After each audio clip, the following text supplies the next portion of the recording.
Welcome to Down the Garden Path. I'm your host, Joanne Shaw, landscape designer and plant lover. I enjoy discussing down-to-earth tips and advice to help you seasonally manage your garden and landscape. And I also aim to bring you interesting and relevant topics to educate you all about the landscaping and horticultural industry.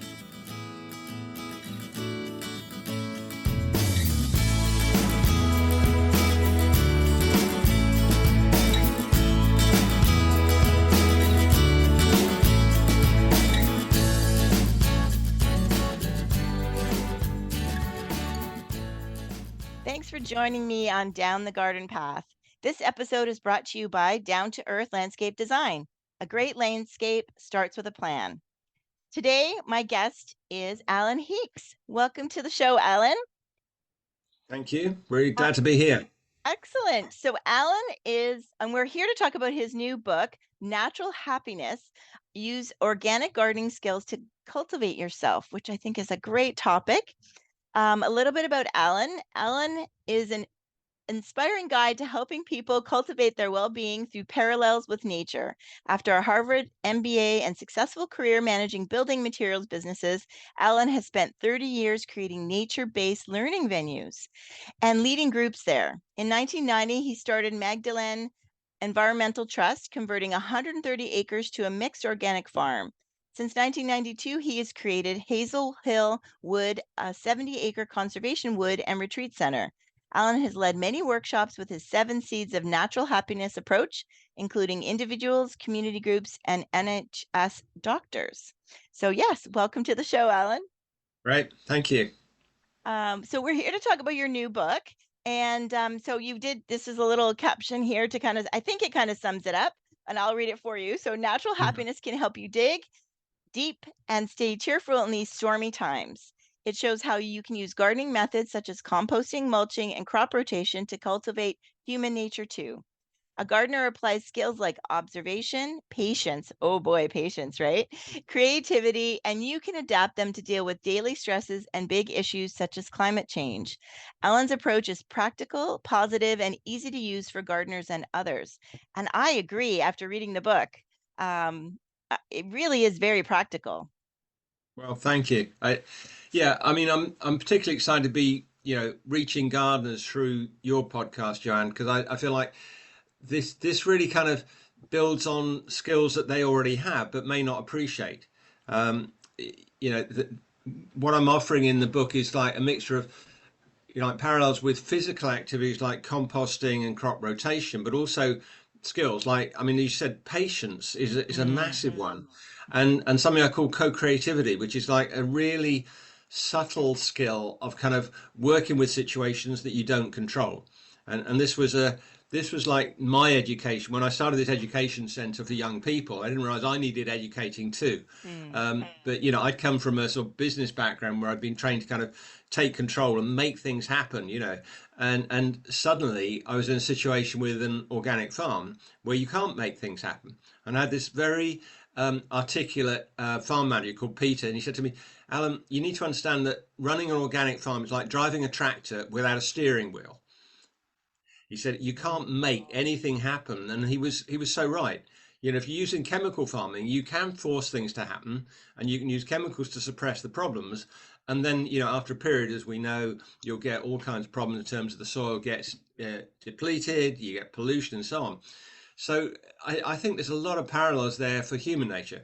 I think a lot of people are kind of pushing themselves along artificially, suppressing the problems artificially. So this idea that you need to kind of manage yourself, manage your own human nature like an organism, meaning you can't control it. What you can do is kind of steer it. You can give it the right inputs, you can kind of look after it, and you can really listen to it.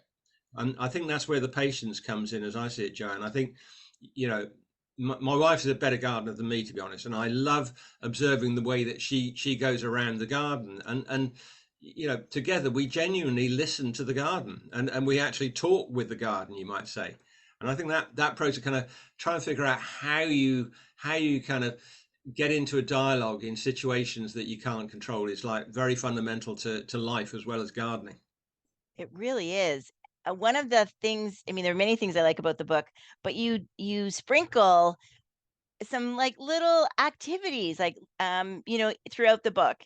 And I really resonated with tree talk, nourishing your roots.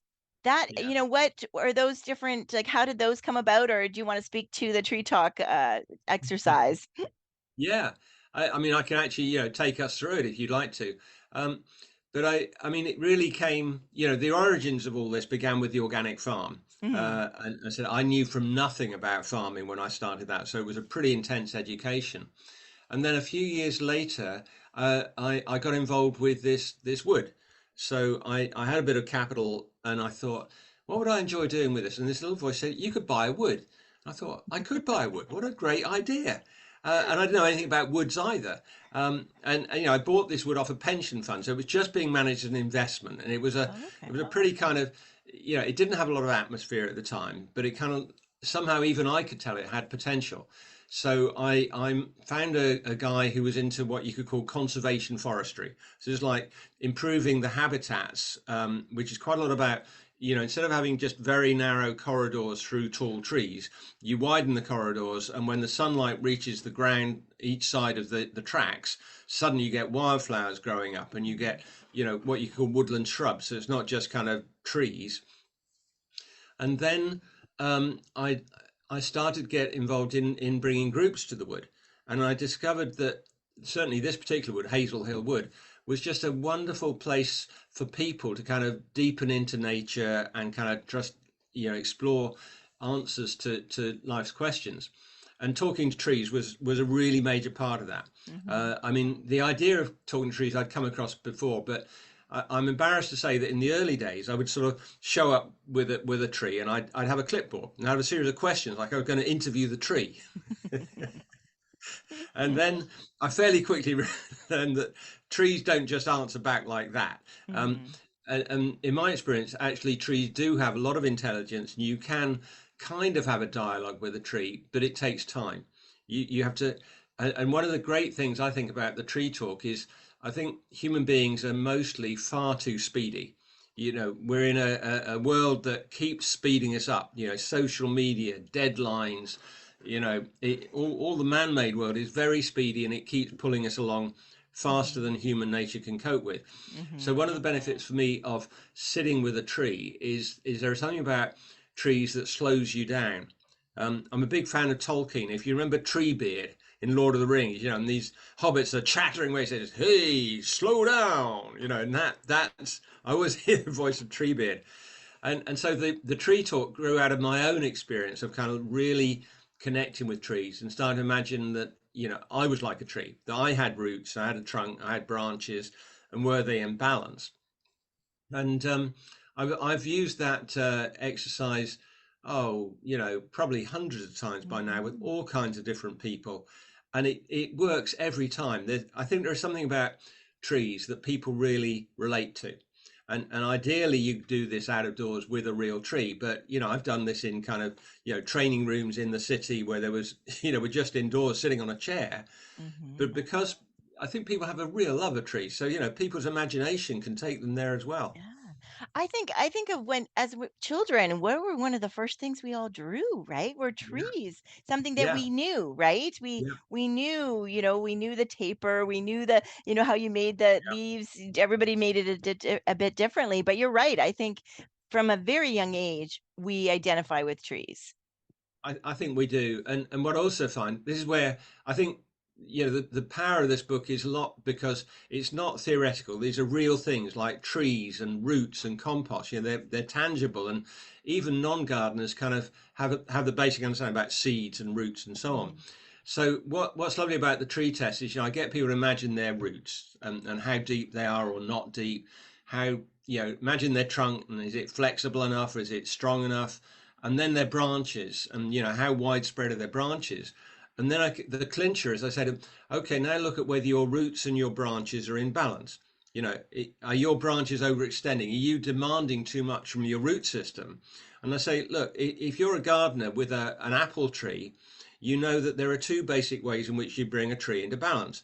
You either add nourishment to the roots, or you actually prune the branches, or both. And people suddenly get this kind of light bulb moment. And Yeah. very commonly, to be honest, say, well, I need to do both. I'm overextended. I need to do a bit of pruning, and I need to nourish my roots. So it's very nice to see people kind of pick up on it.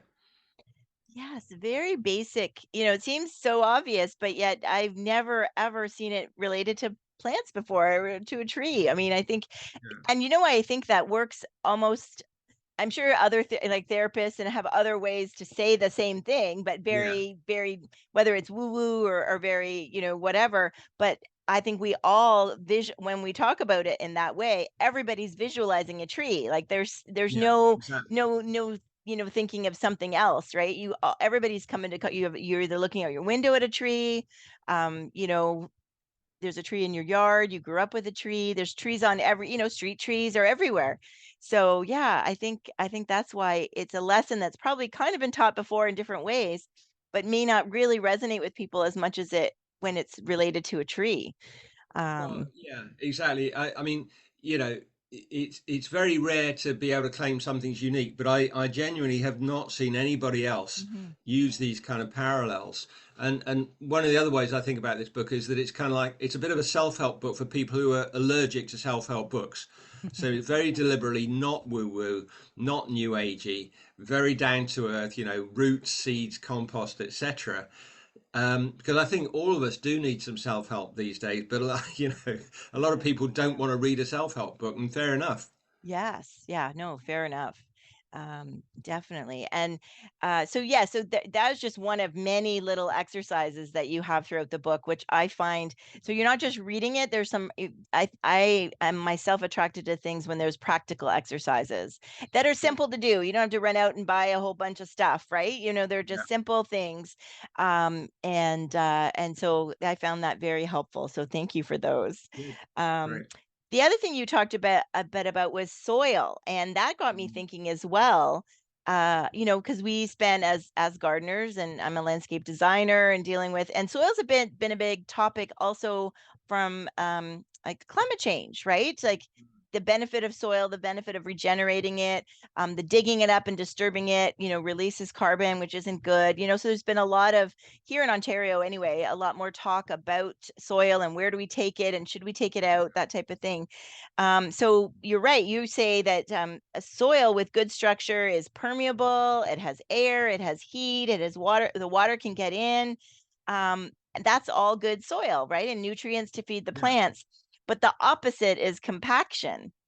Mm. And yeah, and so if we treat ourselves, right, like soil, but if we don't do all those things, then we are compacted. And Yeah. it kind of, it's very, again, simple, because as much as people know about trees, most people also know about soil in some way or shape or form. Well, yeah, and I mean, I have to say, I was really excited when I discovered that there were all these parallels. Yes. Um, I mean, it was quite funny because I started the organic farm in 1990, knowing absolutely nothing at all. So it was a pretty tough learning curve. But it was actually only 7 years into that, in 1997, that I had the light bulb moment. Thought, this is incredible. I was spending half my time setting up this organic farm and education center, and the other half of my time I was doing training programs, mostly for corporate clients on handling change and handling stress and everything. And literally 7 years in, I thought, this is incredible. The organic farm is the model I need for the corporate Mm, clients, and I started to bring mhm, them down. And I found sort of like the deeper I got into the organic system, the more the parallels worked. So I think this compaction parallel is really incredibly powerful. I think an awful lot of people are compacted these days. I mean, they're tensed up, and the same. I would say that the same ways that you improve compacted soil are relevant for people as well. mm, So, for example, if you've got compacted soil, one of the things rather than just kind of take a digger to it, right. you approach it gently. You try and, for example, there are plants like potatoes, for example, are very good for gently opening up the texture of the soil. So my parallel for that for people would be to say, okay, so rather than kind of take a hammer to your compaction, what's the kind of gentle way of doing it? And to me it would be about more leisure activities, more social activities, something that gently kind of opens up your soil texture, so to speak. Mhm. And you probably remember that in the same I think it's the same chapter, I talk about parallels between earth, air, fire, and water, which are the main elements of growth Yes, in the yeah. soil. Perfect And segue, again, Alan. I think, Perfect yeah, segue. well, okay, there we go. So to me, water for the earth is a bit like emotions for people. If you've got too much emotion, you're waterlogged, you're swamped, you're soggy. If you haven't got enough emotion, then you're absolutely compacted and dried up and rigid. So you need emotions, but within a kind of sweet spot, a middle Mm, range. And again, in real life, water needs channeling. Otherwise, it goes everywhere. And in the same way, I think emotions need some degree of channeling. We need to know how to express them, how to hold difficult emotions, mm, how to hear difficult emotions, and I touch on that in the book. I mean, one of the other things I tried to do is I tried to keep the book fairly short and readable, put a lot of resources in. So the idea of how you kind of use that parallel to handle your emotions and channel your emotions. I don't get into all of that in the book, but I've signposted resources that would help people to do that. great. That's great. I love that. I mean, the analogy of water and emotion is very cool. Yeah, And very, I mean, it resonates with me as we yeah, spoke about before the show, someone who's anxious, and my yeah, husband would say emotional, but I would also say um mental. You said that that's represents the fire element. yeah, yeah. You So want me how to do talk you about that then? yes, please. Yeah. So how do you, because I think that's that's something that people are struggling with too, is mental. There's a lot that's with all the stuff going on. Yeah. Well, I think people underestimate what mental energy is. Mm, They think it's just about thinking. Um, it's clear that in gardens and farms, then the fire, i.e. the sun, the warmth of the sun, is absolutely crucial to animate the whole situation. We all know if you have a cold spring, like we've had a cold spring over hmm. here in Britain, Here too. things don't germinate, things don't grow. So I see the mental energy is a lot more than just kind of rational thinking. I see it as being about imagination and creativity. And you may know, the whole idea about the left side of the brain and the right side of the brain. So when I used to do management training, my client who was running this MBA course said, "I want you to teach these middle managers about meditation." And I thought, well, that's quite difficult. These are very sort of rational, down to earth people. How do I do that? And Yeah. what I discovered was that you need to give people a rational reason to do something that is kind of irrational. So I talked to them about Sperry and Ormstein's Nobel Prize winning research about the left and right side of the brain. And they said, how many successful leaders do you know who say that it's all down to rational analysis? Answer: none at all. It's all down to imagination and intuition, which I see as part of the fiery mental energy. But that's the Okay. right side of the brain. So I would then say to them, I'm now going to ask you to close your eyes because your eyes are the main stimulus to the left side of the brain. I So it was did a not very know long that. preamble as to why they should meditate. I'm Ah, sure I there don't you need to go. convince you, but Yes. Now, I mean, just I want to mention, like, ask about how did it go? Like, you're walking, especially maybe the first couple times you presented this. yeah, These are businessmen, and I'm hopefully a few women. yes, yeah, there were. How were you received? Like, were maybe some of them might have been gardeners or their parents were gardeners. Yeah. Did you get what was the feedback like? It was really good. I think probably it helped that I have an MBA, I have a business background, and I was wearing the right clothes. I Mm, think I have what I call the golf club test, which is I think this is much harder to convince men than women, frankly, about this kind of stuff. But imagine this man who's been on my course on Saturday in the golf club saying, I went to this brilliant thing with this guy, Alan Heeks, or I went to this really wacky thing with this guy who was telling us about closing our eyes.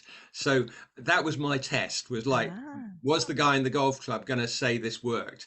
So I really laid it out carefully, laid out my credentials, laid out about the Nobel Prize winning research and this stuff about, leaders are all about intuition and imagination, not about rational analysis. And they loved it. Oh, So yeah, good. it worked. Yeah. It was all in the packaging. You packaged it perfectly for them. Frankly, it was, and I think that's part of the strength of this book. That I said my first book back in 2000 was using the same model, But at that point, I didn't have the same kind of experience of using it with groups. So now you've got the exercise you talked about. We also got like case studies, which I think are quite nice to sort of show how it all works. Yeah, absolutely. Um, and so I think that is the benefit of it, is that it works. If it works with businessmen, then obviously it's going to work with gardeners. But or just Yeah. even the maybe they wouldn't call themselves a gardener, but they tend to, a pot at their front door. They tend to, Yeah. even the ones that just, mow their lawn and edge or trim their hedge. They're still, can relate to a lot of the things you talk about, I think. Exactly. Yeah, exactly. I mean, I've done these groups with people who are not gardeners at all, so I know it works for anybody. But I'm very excited about how it can help gardeners in particular. So I agree with you. Yeah, yeah, definitely. You also mentioned, so I've all my little notes, so I'm just hopefully they're in Yeah, that's context for great. you. Yeah. But cultivation checklist, I wrote, it's like a business cycle. Mm. That's a very good point. I hadn't thought about that, but yeah, yeah. Okay. Okay, so I wrote that, not you, but okay. No, you did. That's good. Um, and one of the other things I thought is kind of almost comical, but compost your troubles. And and for someone who's new to composting, like I'm not new to it in the sense that, I've been advising people to do it, but we Right. don't really particularly where my house is have like a good space to have a composter. Mm. But I had a neighbor getting rid of one that was on a stand. It was on a stand and it rotated. Mm. And because our backyard is all interlocked, it's a small backyard with a pool. So when he was putting it out, I'm like, oh, that I can do. I think I can do that. Yeah. And I think I can, right now it's out in the open because I did this in the fall. But now I can tuck it into an area in my yard. And even my family, like I've been surprised, that my husband's even making the trek out to, put stuff in the compost. Yeah. So we know the basics. Most people know that you need to, what you can add and what you can't add, Yeah. and it's very relatable. And then the benefit, like the what comes out of that, right? You get a reward for Mm. doing that, Yeah. really, for your garden. I mean, I still find compost absolutely fascinating. I mean, it's miraculous. Here, you put all this smelly waste stuff in a pile, and yes, you have to do one or two things with it, but then, a few months later, you get this sweet smelling material for growth. And when I run programs, this is probably the one that people get the most excited about. When I say to Really? them, yeah, well, I talk to them about composting, they say, nah, that's fine. And they say, now start to imagine that, the negative energy that you're carrying around with you, your negative feelings, your worried thoughts, that you can compost them into a source of energy and growth. And they actually start kind of, jumping up and down, saying, what? Yeah, amazing. So they really, because I think, a lot of people actually spend a lot of energy suppressing and pushing away anxious thoughts and difficult feelings, so they literally don't know how to process them. So the Mhm. idea that you take a different approach, and with compost you actually need to pile it up in one place, and get some critical mass to it in order to transform it. They really sort of latch on to that. Um, and I'm very careful in saying, look, if you're dealing with a kind of really major issue, I'm not suggesting that you can do that in a matter of minutes. I still think the idea of composting applies, but you may need a professional counselor or a therapist. Um, but what I do believe from my experience, and I've seen other people find, is that the kind of day-to-day little upsets where somebody kind of puts you down and you feel upset about it, that kind of thing, you can actually deal with kind of almost on the spot, certainly sort of, there and then. Um, so I usually take people through short breathing exercise, which is in the book, or else what I like to call stomping. Increasing what I found is a bit like, if you remember the Marx Brothers, the sort of thing that Groucho Marx was like, this is outrageous, I won't stand for it. But Mhm. that moving, the physical moving is actually really important, stamping your feet, waving your arms. And I think that's why sometimes people say, if you've had an upsetting conversation, go for a walk. And I think the point of the walk is not just about a chance to reflect in nature. It's actually, I'd say, go for a vigorous walk, because that physical Yeah. movement is actually part of composting something that's upsetting you. Yeah, that is interesting. Um, Yeah, I mean, I think composting is something so practical that I think that's why it resonates with people, because Yeah. it's, even if you've never done it, you know how to do it. Yes. And it feels almost, and I think the reason why you do it also, is to nourish the soil and nourish the land and nourish your plants. And so if Yeah. we're taking it on personally, then I think that is it is a good thing. Do you think many of the workshop, the business people became gardeners or started looking like doing more gardening? Did you get any feedback about that? To be honest, I couldn't claim that, but I would Okay. certainly hope that they did. Yeah. And I think, I mean, when I published my first book, which was using this approach aimed at business people, I really struggled to get a response. It felt like I was actually well ahead of my time. Oh, Um, okay. Whereas last week I was actually running a program using this material for management coaches, and they absolutely loved it. They said this is just the kind of thing they need for their clients. And this may be back to what we were saying about the pandemic, that I think people's recognition about the well-being benefits of nature has increased a lot in the last few years. Yeah, I think we talked a bit about this before the show, but with people who never thought that they would be gardeners or that they cared really that much about their outdoor living space, it was all about the inside, or it was about the cottage, or it was about travel.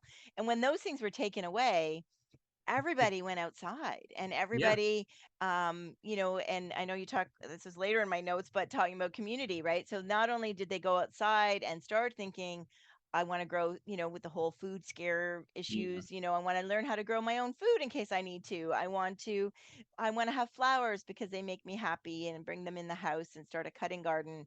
But then once you're outside, they're talking with their neighbors, and now they're sharing plants with their neighbors, or sharing compost with their neighbors. So the trickle effect. And when I started designing, 20 years ago, especially new homeowners that, just bought a house and had an existing fruit tree or two, or had a wooden box, where there was an old vegetable garden. 20 years ago, they were saying, can you take those out? Those are too messy, too much work. I don't want to, let's turn that garden into yeah, sod.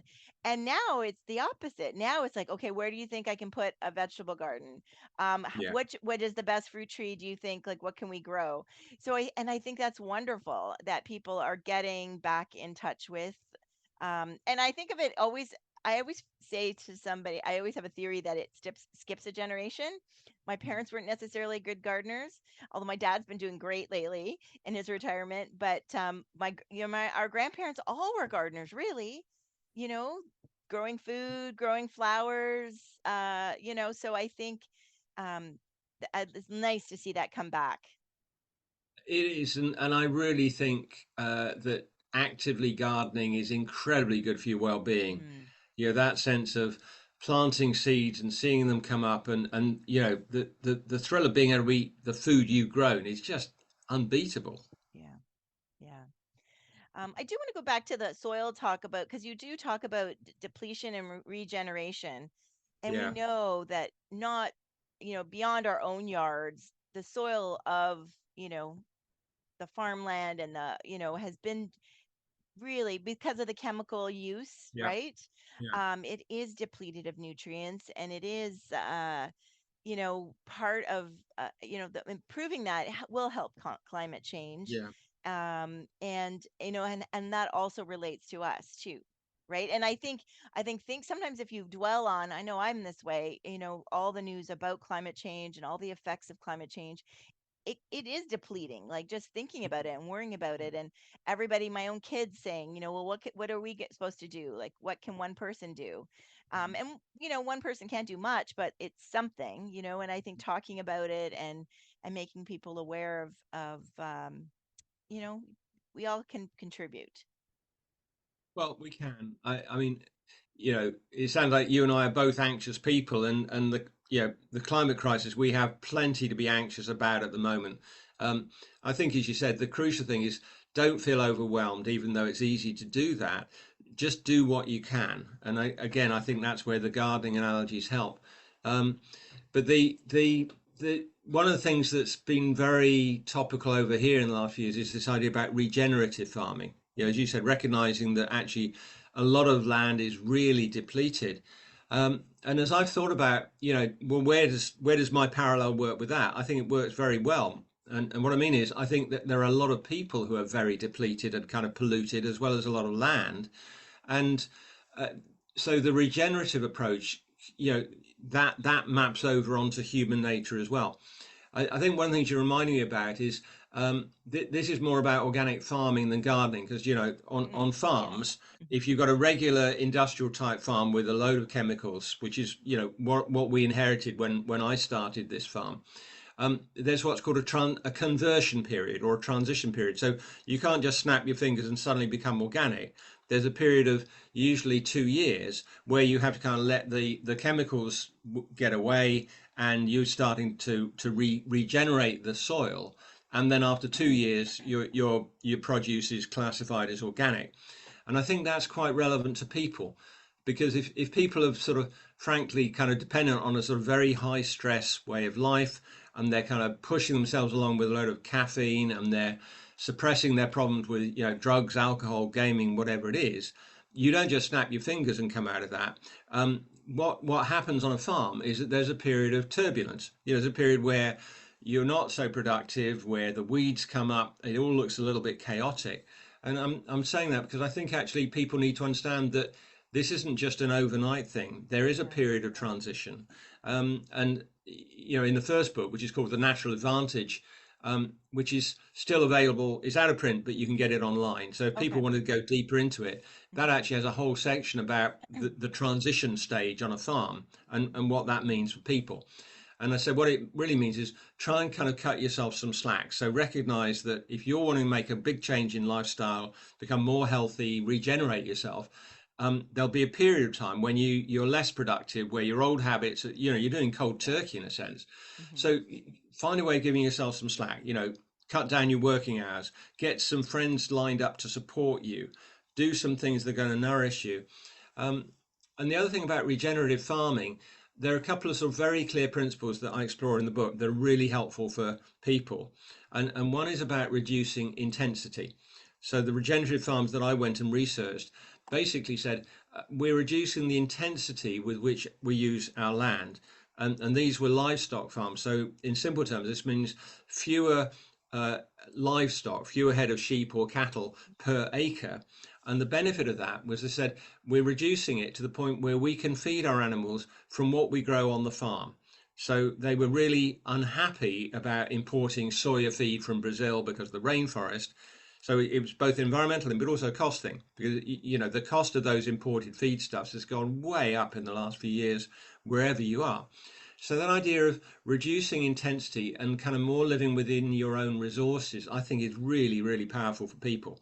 Because, frankly, I think most of us know we're living very intensely, meaning, we're kind of running from one intense experience to another, but also Yeah. we're using resources intensely. We're traveling more than we need to, we're eating more than we need to. So that idea of reducing intensity, I think, is a really useful one. And Yeah. the other one is that what they were doing was increasing the resilience of their resources. So in particular, what they were doing was they were with their grassland, they were adding varieties of grass that were drought resistant. So I think you probably got the same in Canada as we have here, that you now have to live through long periods of drought. And these farmers were really proud that their fields had stayed green. They still had food for their cattle on the land, whereas farmers next door had yellow grass that had just died away, and they're having to buy feed in the summer. Mm. So that sense of, I think for people, looking at what resources you're depending on and trying to make sure that your resources are resilient. So if your key resource is you have to fly to the West Indies and go on a cruise every 3 months, it's not sustainable. Whereas if you go backpacking in the lakes every few months, then that is sustainable. Yes, yeah. When you were describing the two extremes, I was thinking about calling the middle like the messy middle. Like there's a messy Yes. middle, right? Like and Yeah. same with gardening. Um, when you usually you make a mess first. Like when homeowners when we arrive Yes. on the property and we start the removal and the homeowners come home and it's like it's okay. We've got Yes. it, this is the worst part and it will improve. So yeah, you kind of do all have to disturb all of that. Well, you Um may remember the sending the pigs story in from the farm. I think that's in the book. It's exactly your point. So I remember back in the early days of the farm, going around with the farm manager, and we looked at this field full of weeds. And I said, "Well, what are we going to do about this?" He said, "Send in the pigs." I said, "What do you mean?" He said, "Sometimes on a farm, when you're in a mess, the way out is to make an even bigger mess. So the point about the pigs is they'll chew the whole thing up. It'll just be a mud bath, but then from the mud bath, you can actually grow what you really want." So I think it's a really helpful point that Yeah. we I think humans are kind of a little bit allergic to the idea of mess, but you're right. Yeah, creative change does require a certain amount of mess. It does. It does. And your point about, purchasing feed from Brazil, one of the things I think when people are not sure what to do, I think something like buying, and there's been a big push here, and I'm sure there too, about buying local. So I Yeah, think it's, time we really start, and farmers markets, unfortunately, our farmers markets aren't open 12 months of the year, right? Because of our climate. But yeah, I noticed a lot of people are like, when are the farmers markets, because it's May and they're just starting back up again. And people are really looking to that. And I think mm, that's one way, like buy food local. You can get the same thing and not buying at the grocery store where it comes from California, where it yeah. comes from South America. That's yes, we're paying a little, possibly more for it here, but the benefits of knowing where it came from, knowing how it's grown, you can talk to the farmer, I think that goes a long way. And I think it's one thing that I'm seeing that's changing. Like people are really wanting to buy flowers too. There's a lot of flower farmers popping up here because florists have been, importing flowers. And Yeah. yes, you still have to import those roses, but from hotter countries. But I think people are realizing that not only do they come from far away, and that's contributing to climate change, but the chemicals involved and the water involved, versus when you buy local flowers. So yeah, so I think it's changing. And if somebody doesn't think that's the case, then they need to like look around them and see what's happening, because there Well, is. and look what's ahead because Yes. I mean, what I'm aware of is that places like California or in Britain, we depend on a lot of produce coming from Spain and Morocco. From those warmer countries, they're facing really serious problems about it getting too warm, about extended drought. So it's absolutely worth paying a little bit more for the local producers because they're going to keep going more easily than the people in California and Spain and Morocco. Yeah, yeah, definitely. And the one thing that's also, well, it's kind of off topic, but people talk about immigration, but how much that immigration issues are caused because of climate change, because those farmers can no longer farm in their country and their land, and they're looking to go elsewhere, because of that. So, that's not talked enough about, and that's a whole other show, I know, but Yeah. um, Yeah. yeah. You also mention that nature helps co-creativity, and you talk about cultivating creativity in the book. And yeah, do you want to speak to that a little bit? Yeah, I do. I mean, this was, I'm still really in awe of the human skills that organic gardeners and farmers have. It's Yeah. coming from a business background, I thought I was pretty good at, managing things and making things happen. I realized I was doing that in a very, very controlled atmosphere, a very controlled environment. Whereas I think organic farms and gardens are much more like real life, which is sort of chaotic, where you aren't in control, all kinds of things are happening that you have to live with. And so co-creativity was my attempt to articulate the skill that organic gardeners and farmers have. And I what co-creativity means is that you're not imposing your will, and you're not, we talk about fight or flight. So Hmm. very often I think people have a very bad tolerance for conflict and uncertainty. They either try and sort of conquer it, they try and impose their will and subdue it, or they'll kind of give up and walk away. And this is saying, no, stay with the situation, but really is back to patience and observation. So co-creativity means that you have to really observe and learn from the situation, and try and figure out a kind of way through it. So I call it it's a kind of like, instead of fight or flight, it's like a third way. It's like dance with your problems, play with your problems. um, and it also relates a bit back to what I was saying about the left and right side of the brain. So I think that because we find uncertainty uncomfortable, our left brain is a very quick problem solver, but it's a little bit superficial. So, if we're trying to figure out a problem in a hurry, the left brain will kick in and it'll do its best. But actually, the left brain is like, you know, little bit, um, you know, narrow-minded, if you like, in what it can Okay. do. So one of the theories, and I do explain this in the book, is one of the theories about co-creativity is if you're in a complex situation which is stressing you, keep feeling the stress. Don't try and kind of sort it out. Don't give up on it. Feel the stress. And my experience is carrying the feeling of stress somehow brings in the right side of the brain, so that if you can live with that for a period of time, and this is where, you know, going for a walk, doing something completely different, giving your right brain time to kind of process this. Somewhere you'll find this little intuitive voice coming up and says, well, actually, you could do X. Mm. So I think co-creativity is really a increasingly crucial skill for our times, because, you know, we're everything's getting more complex and bewildering around us, and we have to sort of figure out a way of learning to live with that. Absolutely.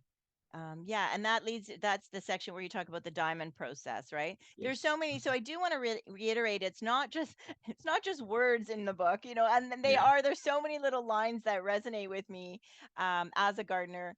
But Yeah. there you really have practical examples and practical exercises, which I think really goes a long way, you know, to Yeah.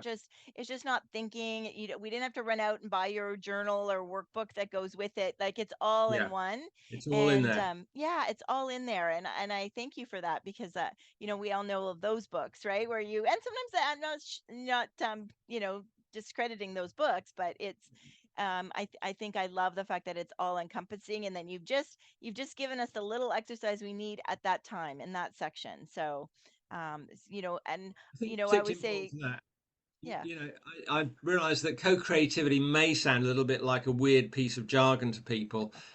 It's quite a complicated and subtle idea to explain. So I think it's really good that you're pointing out to your listeners that it might sound like an odd idea, but I think it's a very important one, and that there's very clear explanation in the book about what it means. And as you said, the diamond process is a very clear kind of roadmap about how to use it. Yeah, it definitely does. Now, how are you doing as far as you know, well, I guess you've developed this book from what you're teaching, or has this researching for the book also impacted how you're doing your teaching? I guess it's It's more the first thing you said. I mean, I've been teaching with this material for sort of over 20 years, and I really reached the point of feeling like I could kind of put a kind of distillation of all that in one fairly compact book. So mm, this is kind of like, you know, I'm continuing to do a certain amount, but I'm now at a point where I'm kind of trying to work on a semi-retired basis, take a back seat, and pass on the expertise. So that's part of the aim with the book, is kind of like, here it all is, folks. You know, yes. you don't need to depend on me personally anymore. It's all in the book. Oh, good. You're passing your wisdom on. That's the idea. Excellent. In chapter 5, we also talk about cultivating community, and that Mm. also really resonates with me. I mean, I think of garden clubs, I think of sharing plants, I think of Yeah. really, it's hard to garden by yourself. You really do need other people. Farming, you know, you can't farm with one person. Can't farm. You Yeah. need help. You need a team, Yeah. right? Yeah.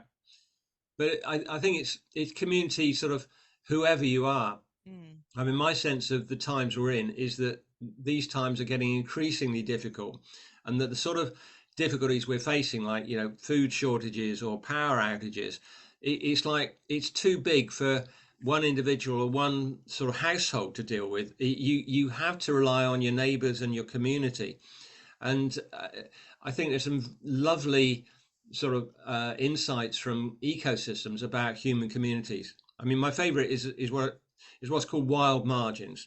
So, in order to get certification as an organic farm, you had to leave the edges of your fields uncultivated, and that's what's called the wild margin. So, in the wild margin, you can get wildflowers, wild grasses, and you're going to get insects and butterflies and pollinators and so on. And part of the benefit of that for us as humans is that if you hit a problem in your main crop, you know, if you've got a new pest or disease, you hope that the antidote to that crop is going to come from the wild margins. And when I look at human communities, what I see is that most people tend to sort of hang out with people who kind of agree with them. So you find that communities tend to become a bit homogenized. And in fact, Mhm. this is sort of well proven in sort of the business world, is that in order to have a team who are good at problem solving and creativity, you need diversity. And in particular, you need the mavericks. You need the people who are a bit cranky, not easy to get along with, who see things differently, who may disagree with you. So one of my big sort of lessons that I'm really trying to put out from the book is, if you're involved in communities, try to make sure that you do include the cranky, diverse, maverick people, because when you hit a new problem, they may be the people who have the answer. Oh, very, very well said. Yeah, and I think of the wild margins as wonderful because historically that's where Roundup was being applied and all the Yeah, chemicals. Like we were like, oh, that's bad stuff. And now we're realizing, no, it's good. It's good to have the insects, that the insects can be, it's a circle of life that, the yeah, birds eat the insects and bigger birds eat those birds, that all of that is important and that we've been killing off that and everything else trickling down has been suffering for it. So to know that the solution, and that's where the seed starts. I think it started with the bees, right? Oh, we need to plant for the bees. And then once everybody realized, that the bees do more than honey, there's lots of bees, and yeah, native bees are very important, and the other insects are very important. Here, there's a movement of not. It's always had that, kind of similar but different in the sense that when fall came, everybody had to clean up their garden. You had to bag everything up, cut yeah, everything back. There could be no leaf left. And now we're yeah, realizing that no, we need to leave the stems and the branches and the leaves, that's where the action happens, right? That's where the yeah, good bugs live. And so there's still that mentality. There's always one home on the neighborhood, right, where it's all cleared off for the winter. And I'm probably on the wilder end. My neighbors are wondering, when is she going to clean that up, and yeah, stuff. But yeah, so the wild margins, I love that. I yes, love that yeah, example. good. So tell us where our listeners can find your book. Yeah. So the book's called Natural Happiness. Use organic gardening skills to cultivate yourself. You should be able to get it through any good bookstore. It's published in North America as well as in the UK. You can get it through Amazon. You can get it through Abe Books and various online distributors. And you can get it as a physical book or as an ebook. Okay, all right, that's great. And if And you people have, want to see a little bit more about it, then okay, I've done a lot of material on my website. So naturalhappiness.net. So if they okay, go to naturalhappiness.net, they'll find some of the resources. And for example, you were talking about the tree test. There's a lovely professional video of me actually guiding a group through the tree test in an apple orchard, which I think is just really nicely done. And also do a newsletter with free newsletter every 2 months. So if anybody would like to sign up, the sign up is on the website. excellent. Now you also have the alanheeks.com. Yes. Yeah, did I read that right in the book? Yeah. But you have Yeah. the website for the book, so that's great. Yes, I really do, not just as a gardener, also as an anxious person. I really resonated with the book, and I think it's something we really need right now. And I love the focus and the analogies that you use. And I think many other people could find it useful as well. So I want to thank you so much for joining me on Down the Garden Path. And I'm sure, I'm positive our listeners will enjoy it as much as I did. Well, it's been a real pleasure talking with you, Joanne. Thank you a lot. You're welcome. You're welcome. So thank you everybody once again for joining me down the garden path, and we'll see you next time.